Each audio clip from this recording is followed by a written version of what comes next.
अगर हम next question की तरफ जाएं तो ये जो क्वेश्चन है ये मैग्नेटिक इफेक्ट ऑफ करंट का क्वेश्चन है। तो मैग्नेटिक इफेक्ट ऑफ करंट से हमें कम से कम 5 मार्क्स के क्वेश्चन आने वाले हैं। ये question self inductance and mutual inductance से बिलोंग कर रहा है। तो इस क्वेश्चन को सॉल्व करने के लिए पहले हम बेसिक्स को रिकॉल करेंगे फटाफट। तो सेल्फ इंडक्टेंस है क्या? सेल्फ इंडक्टेंस क्या कहता है? तो फर्स्ट हम बात करते हैं सेल्फ इंडक्टेंस की। तो सेल्फ इंडक्टेंस का स्टेटमेंट क्या है? What is self inductance? Self inductance कहता है कि whenever the electric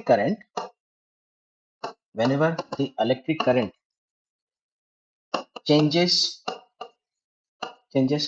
so the magnetic flux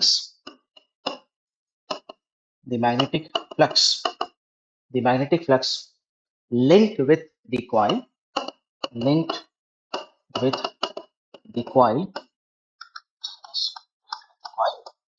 ठीक है।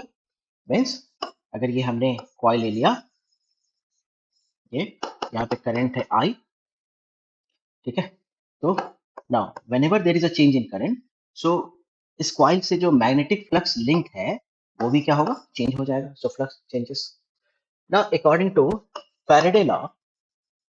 Faraday's law of electromagnetic induction,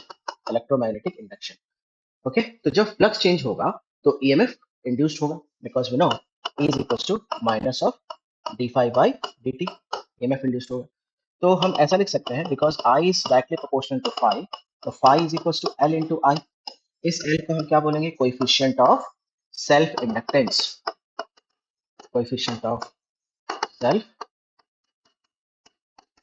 ठीक है। इसको हम कोएफिशिएंट ऑफ सेल्फ इंडक्टेंस बोलेंगे। So therefore E is directly proportional to phi, तो जाएगा minus of L di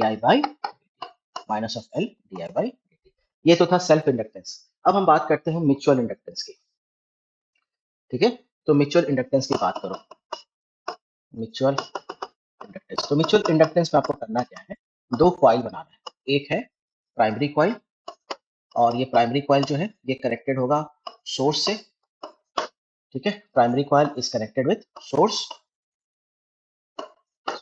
and the second is secondary coil is connected with load, ठीक है, is connected with load,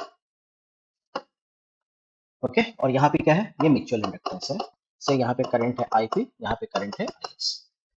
तो म्यूचुअल इंडक्टेंस का statement क्या है कि जब प्राइमरी कॉइल का करंट चेंज होगा तो सेकेंडरी कॉइल का जो मैग्नेटिक फ्लक्स है सेकेंडरी कॉइल का वो चेंज होगा।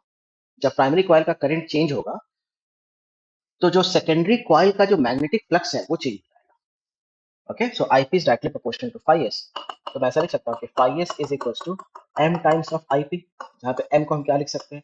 Coefficient of mutual inductance. Now according to Faraday law of electromagnetic induction, E is equals to minus of d phi by dt।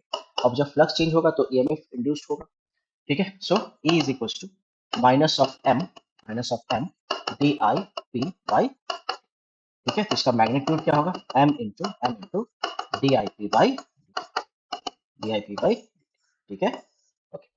अब हमारे पास बेसिक्स आ चुका है। तो अगर मुझे इस तरह के क्वेश्चन में लगाना है तो देखो यहाँ पे बोल रहा है the value of mutual inductance of the two coils is 10। इसका मतलब ये वैल्यू हमें दिया हुआ है, ठीक है। ये वैल्यू हमें 10 ऑलरेडी दिया हुआ है, ओके। फिर कह रहा है कि if the current in one of the coil changes from 7 ampere to 3 ampere, इसका मतलब है to calculate the value of induced EMF. So E is equals to 10 multiplied by final minus initial, so 3 minus of 7 by time, so 0.2, 10 into minus 4 upon 0.2, तो कितना होगा ये? 10 into minus 4, 2 into 10, 2 5 10, so minus 5 4 जा 20, so minus 200, minus of 200 आ गया। अब क्योंकि यहाँ पे 10 mH में था तो इसको हमें 10 raised to minus 3 से मल्टीप्लाई करना पड़ेगा। 10 raised to minus 3 से मल्टीप्लाई 0.2 वोल्ट माइनस 0.2 वोल्ट, तो मैग्नीट्यूड इसका क्या होगा? 0.2 वोल्ट, ठीक है। तो ये आपका आंसर हो जाएगा। तो बच्चों अगर हम अगले क्वेश्चन में आए तो अगला जो क्वेश्चन है वो structure of atom and nuclei से क्वेश्चन है, और इससे कम से कम 4 मार्क के क्वेश्चन आपके 12th बोर्ड में आएंगे। तो चलो ये जो क्वेश्चन है इसमें क्या बोल रहे हैं? State any two postulates of bourse theory of hydrogen atom, मतलब किसी दो पोस्टुलेट लिखने हैं। तो हो सकता है ये जो क्वेश्चन की कैटेगरी में आएगा, मींस शॉर्ट आंसर के कैटेगरी में आएगा, शॉर्ट आंसर 1 के कैटेगरी में आएगा, ठीक है। तो अगर मुझे इसमें आंसर लिखना है तो मैं क्या लिखूंगा? तो चलो आंसर हम लिखते हैं। तो फर्स्ट बोर्स का पोस्टुलेट था कि electrons are revolving around the proton, proton का मतलब है nucleus, in circular orbit. Electrons are revolving around the say nucleus or proton in circular orbit, and electron and proton having electrostatic force.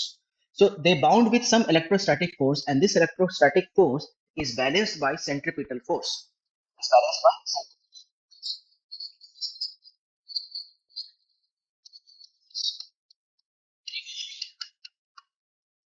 around proton in circular orbit, in circular orbit. अच्छा, proton कहाँ होगा? Nucleus में होगा। तो अगर मैं proton बोल रहा हूँ, इसका मतलब क्या है? न्यूक्लियस बोल रहा हूँ। ठीक है। So what is electrostatic force? So electrostatic force between electron and nucleus, ये है ए से न्यूक्लियस का चार्ज हम जेड ही लेते हैं। जेड क्या है? Atomic number. हाइड्रोजन के लिए कुछ और होगा, हीलियम के लिए कुछ और होगा। ठीक है। तो जैसे जैसे एटॉमिक नंबर चेंज होगा, जेड का वैल्यू चेंज होगा। सो 1/4 pi epsilon not Q1 into Q2, so Z E into E divided by, से इनके बीच का डिस्टेंस हम आर ले लेंगे, तो आर स्क्वायर। ठीक है, ये हो गया इलेक्ट्रोस्टैटिक फोर्स। इलेक्ट्रॉन इस पाथ में तभी रिवॉल्व कर सकता है जब ये इलेक्ट्रोस्टैटिक फोर्स सेंट्रीपिटल फोर्स से बैलेंस हो जाए, that is mv square by r. ठीक है। अच्छा, सेकंड क्वेश्चन क्या होता है? जब इलेक्ट्रॉन मूव करेगा around the nucleus, then it continuously emit energy. तो जब वो एनर्जी एमिट करेगा, तो एक ऐसा पॉइंट आएगा जहां पे उसका वेलोसिटी जीरो हो जाएगा। तो जब उसका वेलोसिटी जीरो हो जाएगा, तो मान ली इलेक्ट्रोस्टैटिक फोर्स लगेगा, और उस इलेक्ट्रोस्टैटिक फोर्स के कारण क्या होगा? इलेक्ट्रॉन्स न्यूक्लियस को कोलाइड कर जाएगा। इसका मतलब है कि इलेक्ट्रॉन उसी पाथ में मूव कर सकता है जहां पे वो एनर्जी रेडिएट ना करे। उस पाथ को हम स्टेशनरी ऑर्बिट बोलते हैं। इसको आप इस तरह से बोल सकते हो कि इलेक्ट्रॉन उसी पाथ में रिवॉल्व करेगा जहां पे angular momentum is integral multiple of h/2 पाई। ठीक है। तो इलेक्ट्रॉन्स, ठीक है, electrons move only in those orbit, where angular momentum is integral multiple of h/2 पाई। और ऐसे ऑर्बिट्स को हम क्या लिखते हैं? स्टेशनरी ऑर्बिट बोलते हैं। Stationery orbit. ठीक है। तो ये दो पोस्टुलेट बोला था, तो तुम दो पोस्टुलेट लिख सकते हो। मैं आपकी नॉलेज के लिए तीसरा पोस्टुलेट भी दे देता हूँ। ठीक है।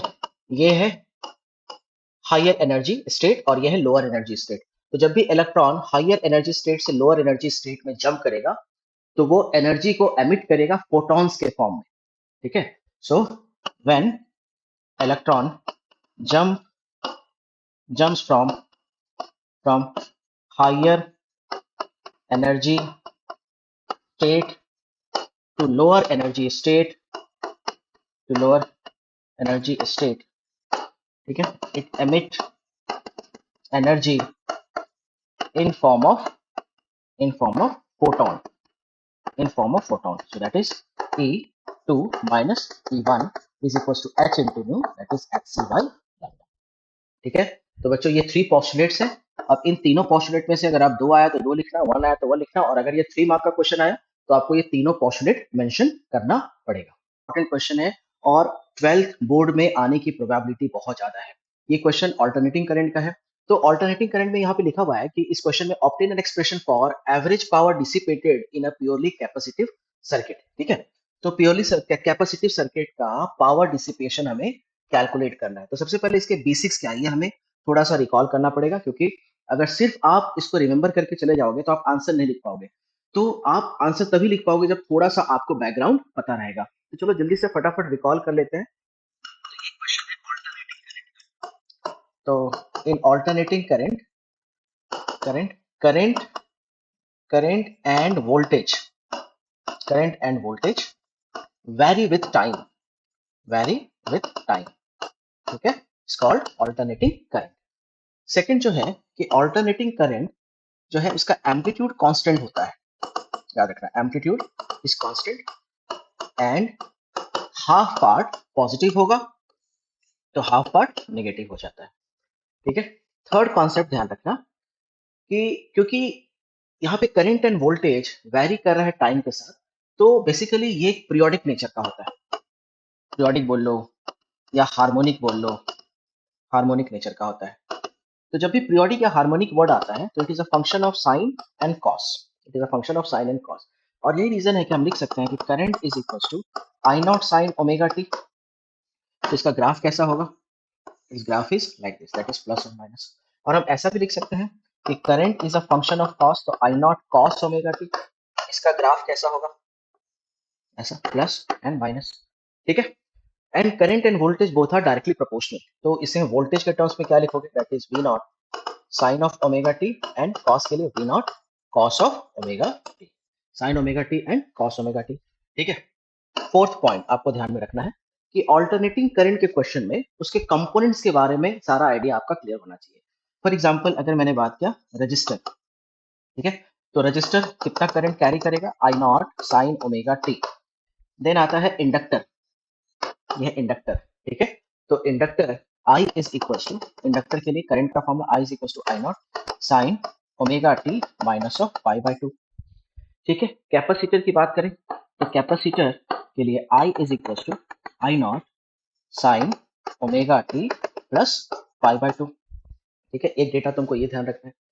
सेकंड जो डेटा तुम्हें ध्यान में रखना है, फोर के बाद अगर हम कॉन्सेप्ट नंबर 5 पे आए, सो इंडक्टर की अगर हम बात करें, ठीक है, इंडक्टर, अगर मैं इंडक्टर की बात करूं 5 नंबर, तो इंडक्टर में जो वोल्टेज है, इंडक्टर के केस में voltage leads the current, voltage leads the current by pi bye, voltage leads the current by pi by. ठीक है। और अगर हम कैपेसिटर की बात करें, कैपेसिटर की बात करें तो इस केस में ये है आई एल, आई सी और ये है वी सी। ठीक है। ये एंगल क्या है? 90 degree. Voltage across the capacitor, capacitor lags by pi by. ठीक है। तो ये सारे बेसिक कॉन्सेप्ट्स है जो कि हमें ध्यान रखना है। चलो, अब अगर हम बेसिक्स अब हमें समझ में आ गया है, तो अब हम क्वेश्चन पे आते हैं। ठीक है, क्वेश्चन पे आते हैं। तो यहाँ तक जो मैंने बताया ये आपके सिर्फ एमसीक्यू क्वेश्चन के लिए यूज आएगा एंड वेरी शॉर्ट आंसर के लिए यूज आएगा। ठीक है। तो अगर हमें इस क्वेश्चन का आंसर लिखना है तो कैसे लिखेंगे? तो first of all power dissipated का कॉन्सेप्ट हमें निकालना है। ठीक है। पावर डिसिपेटेड की बात हो रही है, तो पावर निकालते कैसे हैं? So power is voltage into current. ठीक है। एंड कैपेसिटिव सर्किट है, तो P is equal to voltage हो जाएगा e naught sine omega t, and current is equal to I naught into sine, capacitive के लिए यहाँ पे प्लस हो जाएगा क्योंकि इंडक्टर तो है नहीं। ओके। तो ये हो जाएगा power is equal to e naught I naught sine omega t plus pi by 2 is cos omega t. अब आप क्या करो, इसको डिवाइड कर दो। तो e naught I naught by 2, that is 2 से डिवाइड एंड 2 से मल्टीप्लाई कर दो। ठीक है। तो हो जाएगा P is equal to e naught I naught by 2 into sine of 2 omega t, average power. ठीक है। P एवरेज निकालें, तो average power is integration that is P dt divided by T। तो ये हो जाएगा इंटीग्रेशन जीरो से लेकर T, जीरो से लेकर T e naught I naught by 2 into sine of 2 omega t d t upon. ठीक है। और टी क्या है students? T is the time period, याद रखना है ना। टी क्या है? T is time period, and periodic motion में टाइम पीरियड क्या होगा? 2 पाई बाय ओमेगा या 2 pi by 2 pi into frequency. Average power निकालने का फॉर्मूला क्या है? That is work done in one cycle divided by time, time in one cycle. ठीक है। तो क्योंकि वर्क और पावर में रिलेशन है ना, power is equal to work by time, अगर हमें वर्क निकालना है तो पावर इंटू टाइम करना पड़ेगा। ठीक है। अब दोनों तरफ हम इंटीग्रेट कर देंगे, तो ये P इंटू डी टी हो जाएगा। क्लियर है? अच्छा, अब हम क्या करेंगे, इसको करेंगे integrate. P average E naught I naught by 2, ये हो गया कांस्टेंट, कांस्टेंट, और ये हो जाएगा इंटीग्रेशन जीरो से लेकर T sine of 2 omega t d t divided by T। तो साइन का इंटीग्रेशन बताओ, तो e naught I naught by 2, sine का इंटीग्रेशन क्या होगा? Minus of cos 2 omega t, और टी का कोएफिशिएंट क्या है? 2 ओमेगा, लिमिट क्या है? जीरो से लेकर T बाय T। ठीक है। वैल्यूज को रख दो, तो minus E naught I naught by 2, फिर हो जाएगा cos 2 omega t by 2 omega, and minus cos 0 by 2 omega divided by. ठीक है स्टूडेंट्स। नाउ अब अगर हम t का वैल्यू यहाँ पे सब्स्टिट्यूट कर दें, ठीक है, अगर मैं यहाँ पे t का वैल्यू सब्स्टिट्यूट कर दूं, तो t का वैल्यू क्या है? 2 pi by omega, so t is 2 pi by omega, तो हो जाएगा minus E naught I naught by 2, और ये हो जाएगा cos 2 into 2 pi by omega, और पहले से यहाँ पे ओमेगा है, यस पहले से ओमेगा है, divided by 2 omega minus 1/2 omega by T. अब ये और ये कैंसिल हो गया, ये हो जाएगा cos 4 पाई का वैल्यू हो जाता है 1, 1/2 ओमेगा, 1/2 ओमेगा, ये कंप्लीट कैंसिल हो जाएगा, 0 0 इंटू एनीथिंग इज 0, है ना। तो यहाँ पे average power dissipated in purely capacitive circuit is 0, 0 is the answer. अब क्वेश्चन है कि सर आपने इस क्वेश्चन का डेरिवेशन तो कर दिया, क्योंकि उसने डेरिवेशन पूछा है, लेकिन जो स्टूडेंट को डेरिवेशन या मैथमेटिक्स में जो बच्चे वीक है ना, तो वैसे सिचुएशन में वो क्या करेंगे? 12th में स्कोर तो करना है, क्यों? क्योंकि जेई के लिए या सीईटी के लिए अच्छे परसेंटेज चाहिए 12th में, तो 12th का मार्क्स तो काफी काउंट होता है, तो डिफिकल्ट तो है, लेकिन अगर हमें स्कोर करना है ऐसे क्वेश्चंस में, तो जब भी ऐसे क्वेश्चंस हो ना, तो आपको ना स्टेप्स को ध्यान में रखना है, और एग्जाम में आंसर लिखने के पहले पहले रफ में तुम स्टेप्स को प्लान कर लेना, ठीक है? कि सबसे पहले क्या आएगा, तो सबसे पहले अगर हमें लिखना है तो पावर आएगा, तो पावर क्या होता है, ई इंटू आई, है ना, ये फर्स्ट स्टेप आएगा। Second step E is equal to हो जाता है E naught sine omega t, ठीक है, और आई इज इक्वल टू हो जाता है i naught sine omega t plus pi by 2, ठीक है। अब क्वेश्चन है कि सर यहाँ पे प्लस होगा या माइनस, तो याद रखना c for cation and c for capacitive, तो जब भी कैपेसिटिव होगा तो यहाँ पे पॉजिटिव चार्ज तुमको यूज करना है, ठीक है। फिर थर्ड स्टेप क्या होगा, ये वैल्यू यहाँ पे रख देना है। फिर फोर्थ स्टेप क्या होगा, एवरेज पावर निकालना है, एवरेज पावर निकालना है, तो that is work done in one cycle, that is P into D t divided by time required, ये वैल्यू यहाँ पे पुट करना है, पुट करने के बाद इंटीग्रेट करना है, टी की जगह पे 2 पाई बाई ओमेगा रखना है, तो आउटपुट क्या आ जाएगा, 0। तो ये पूरा जो क्वेश्चन है, इसको ऐसे समरी के फॉर्म में आपको ध्यान में रखना होगा, क्योंकि जब ये पॉइंट्स आपको ध्यान में आ जाएंगे ना, तो आप उसका आंसर फ्रेम कर पाओगे, ठीक है। तो देखो क्वेश्चन अगर डिफिकल्ट है भी, तो अगर तुम्हारे अंदर वो एटीट्यूड है कि नहीं यार मुझे ना एक भी क्वेश्चन को छोड़ना नहीं है, हर एक क्वेश्चन को लिख करके आना है, लिख करके आना है, भले ही मैं वीक स्टूडेंट क्यों ना हो, लेकिन मैं इतना हार्ड वर्क करूंगा, इतना मेहनत करूंगा कि हर एक क्वेश्चन को लिख करके आऊंगा, तो तुम स्टेप्स को भी रिमेंबर कर सकते हो, ठीक है। अभी आपसे कोई नहीं पूछेगा कि आपको कितना नॉलेज है, ठीक है। आपको बस एग्जाम में जीत हासिल करना है। जीत हासिल का मतलब है कि मैक्सिमम क्वेश्चंस करेक्टली आपको सॉल्व करके आना है। उसके लिए आपको खुद से कॉम्प्रोमाइज करना पड़ेगा, अपने कंफर्ट जोन से निकलना पड़ेगा, और इस तरह से आपको स्टेप्स डेरिवेशन का रिमेंबर करना पड़ेगा। हम लोग तो क्या करते थे कि जब आपके स्टेज में थे, तो बार बार लिख लिख के प्रैक्टिस करते थे, क्योंकि जब तुम लिख के प्रैक्टिस करोगे ना, तो वो चीज बहुत देर तक रिटेन रहेगा। तो मेरा आपसे यही सजेशन है कि मेरे साथ साथ आप लिखने की भी प्रैक्टिस करो।